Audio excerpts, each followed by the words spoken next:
Brother ইসলাম, আজকে আমি নামাজ সম্পর্কে গুরুত্বপূর্ণ একটু গজল বলবো, চমৎকার গজল। একটা জিনিস হয়তো আমরা ভাবি এই গজলটা আমি শুনেছি, কিন্তু একবার শুনবেন, আশা করা যায় ভালো লাগবে। এই গজলের মধ্যে কত মানে মতলব, কত সুন্দর কথা বলেছেন কবি, তাই বলছি শুনুন। শোনো রে ভাই বেনামাজি, নামাজ কেন পড়ো না? নামাজ হলো সঙ্গের সাথী, তাও কি তোমরা জানো না? সর্বপ্রথম আসিবে ফজর, ফজর পড়িবে যে জনা, ফজর হইবে পায়ের খড়ম, তামার তাবত লাগবে না। শোনো রে ভাই বেনামাজি, নামাজ কেন পড়ো না? নামাজ হলো সঙ্গের সাথী, তাও কি তোমরা জানো না?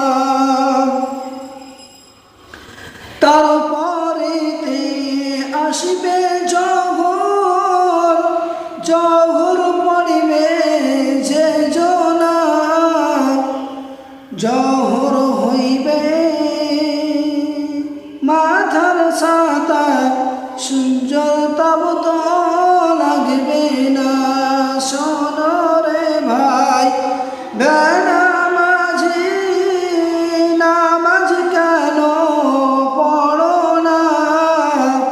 নামাজ হলো সঙ্গের সাথী, তাও কি তোমরা জানো না? তারপরেতে আসিবে আসর, আসর পড়িবে যে জনা, আসর হইবে পশমি রুমাল, মুছবে গায়ের ঘামখানা। শোনো রে ভাই বেনামাজি,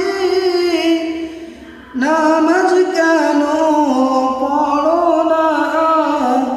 নামাজ হলো সঙ্গের সাথী, তাও কি তোমরা জানো না?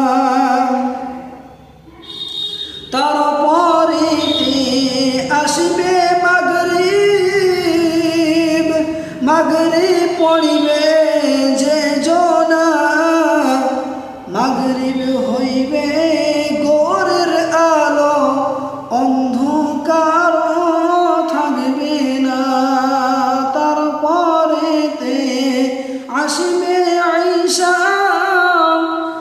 ঈশা ঈশা পড়িবে যে জনা, ঈশা হইবে ফুলের বাগান, জান্নাতের এই ঠিকানা। শোনো রে ভাই বেনামাজি, নামাজ কেন পড়ো না? নামাজ হলো সঙ্গের সাথী, তাও কি তোমরা জানো না? আয়ে পড়ো বিয়ে পড়ো,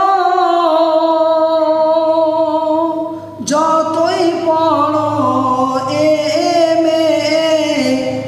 নামাজ রোজা না করিলে, আল্লাহর ইবাদত না করিলে, যেতে হবে দোজখে। শোনো রে ভাই বেনামাজি, নামাজ কেন পড়ো না? নামাজ হলো সঙ্গের সাথী, তাও কি তোমরা জানো না?